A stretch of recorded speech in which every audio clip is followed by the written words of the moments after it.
Joining us now is a combat-decorated former Green Beret with a degree in nuclear engineering. He proudly serves the state of North Carolina. Congressman Pat Harrigan, welcome to Victory News, sir.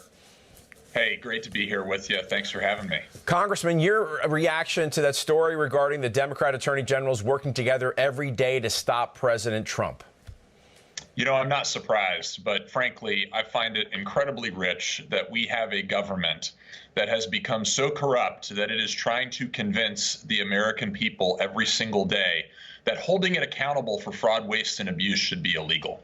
I can't comprehend, and I think many of us that are watching this can't comprehend how we have these states' attorneys generals, to include in my state in North Carolina, Jeff Jackson is signing on to these lawsuits, trying to block President Trump's agenda, that they feel like that's the very best thing that they can do with the people's time and the people's money. But the reality is we're $36.3 trillion in debt. We have a $1.8 trillion a year annual deficit. We have got to make changes or we will not have a country. And so we've got to implement President Trump's American First agenda. And President Trump wants an investigation of military leaders involved in the failed withdrawal from Afghanistan, and he's pushing for the recovery of billions of dollars in military equipment that we left behind. You're a veteran Green Beret, ran for office in response to the Afghanistan debacle. What's your reaction to these actions by the president? Look, I think we need to have a full and open accounting of exactly what happened on the military side. The House Foreign Affairs Committee last year released a 300-plus page report on the withdrawal out of Afghanistan from a political side. And now we need to do a full-blown analysis on what the thought process was within the chain of command, what the communication was going internally within the Department of Defense and externally to civilian leadership, because we have got to make sure that something like this never, ever happens again. Agreed. Now, 29 extradited Mexican cartel members have arrived in the United States this week, including two brothers who founded the brutal Zetas cartel and notorious drug lord Rafael Caro Quintero, who tortured and murdered a USDA agent some 40 years ago. What does this say about U.S.-Mexico relations and the new focus on securing our border and protecting Americans?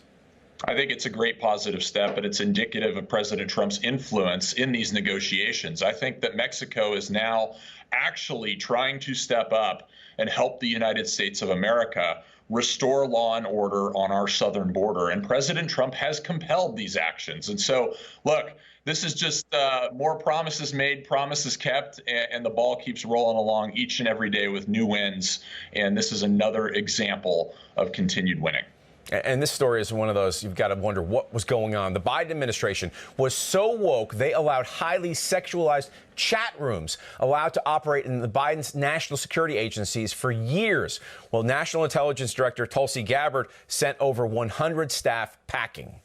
More importantly, violated the trust that the American people place in them to work in these highly sensitive jobs that are directly related to national security. My directive to all of the intelligence community agencies involved is to terminate these individuals' employment and to immediately revoke their security clearance. Congressman, why weren't those agents keeping their focus on keeping Americans safe rather than these personal sex chats? There's no good excuse for this. And I'll tell you, the last time that I walked into the CIA in an operational position was back in 2015. And I thought back then that the overall culture of the agency had become woke. And so I'm not surprised now, almost 10 years later, that we find out what has actually been transiting the interwebs of the Intel Link software and messaging app that the agency operates. And so, look, I think Tulsi Gabbard did exactly what needed to happen. She fired these individuals. They obviously have the wrong focus. They are not mission-centered to what the agency needs to be focused on, which is providing our civilian leadership a decisive advantage when it comes to making decisions through superior intelligence. And I think we've got to do a lot more of it personally, because obviously these folks don't have enough work to do that they can focus on this unbelievable woke cultural stuff that's been just permeating our government for far too long. And you can learn more about Pat Harrigan by visiting harrigan.house.gov or on X at Rep. Pat Harrigan. Congressman, thank you for being here today. Hey, thanks for having me. Appreciate it. You bet. Fior.